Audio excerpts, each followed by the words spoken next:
Well, thank you for bringing up that hot button, I guess.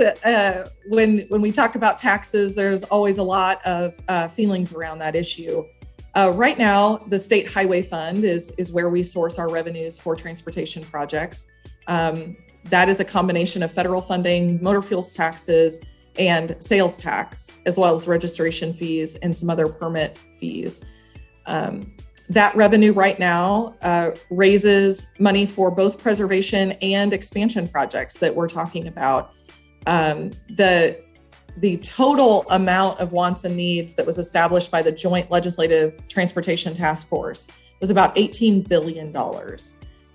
This recently passed 10-year transportation program is only about $9.9 billion, and that's over 10 years. So you can imagine that list of $18 billion worth of transportation improvements that are needed and wanted across the state, really, we're only going to be able to get to a small amount of those. And that list just continues to grow as there's additional development or additional needs across the state.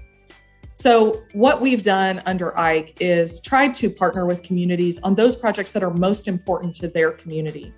A couple of examples where we already have local contributions committed is for the North Junction project.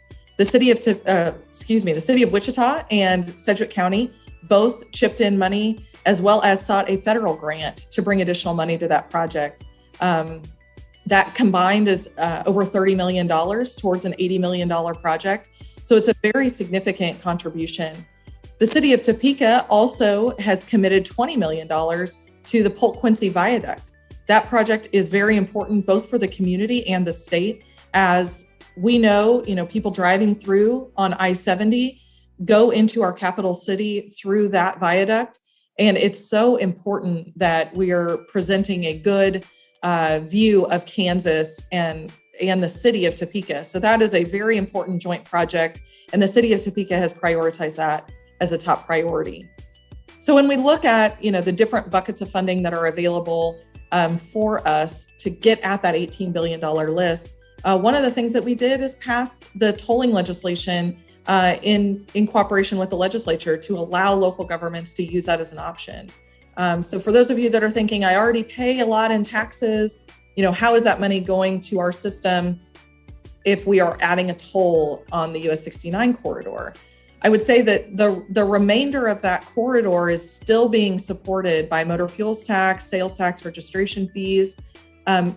If an express toll lane is implemented, you will be able to make the choice to enter into that facility.